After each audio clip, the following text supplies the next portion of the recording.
So, there's three types of vaccines. We can either have live attenuated pathogens, dead pathogens, or just antigens.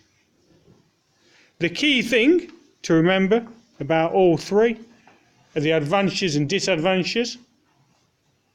Advantages of live attenuated are that you get a good immune response against it. Bad things is that it takes a long time to produce. Dead or inactive pathogens, relatively simple to make. Problems is that the antigens on its surface can become damaged. Antigens, just by themselves, relatively easy to make. Problems are you won't get a massive immune response against it, and there can be side effects. Right, all three of these are taken up by macrophages. Right, the macrophage goes and breaks it down in exactly the same way as a phagocyte would. So, the vaccine is digested. The antigens are separated out,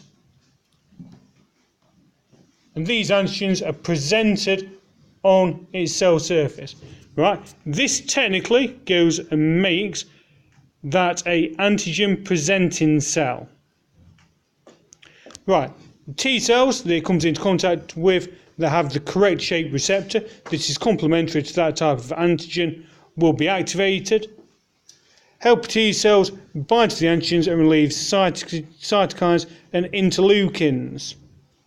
Right, these cytokines and interleukins help stimulate B cells. So you get a B cell that has the correct receptor to that particular shape antigen. So is going to bind to it. So the receptor is specific to the antigen. The T helper cell that's previously been activated will go and bind to a secondary site on the B cell that will help further activate the B cell. The B cell will then become an active B cell and will turn into a plasma B cell, which will produce antibodies. Antibodies are complementary to the antigen that is on or makes up the vaccine.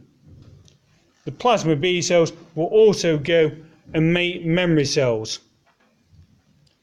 The memory cells will remain in your system, ready to be activated again by that particular shape of antigen. So that is what happens during your primary immune response. So during the primary immune response, memory B cells are made, but it takes a relatively long time to happen, and you don't get a high volume of antibodies being produced.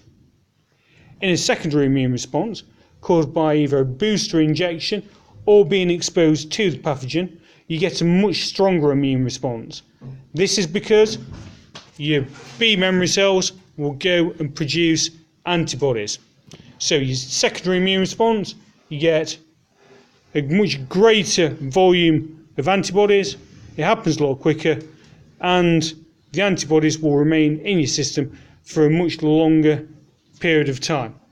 Also, your secondary immune response will cause a greater number of memory B cells to be produced, so any future infection will go and cause a much faster immune response.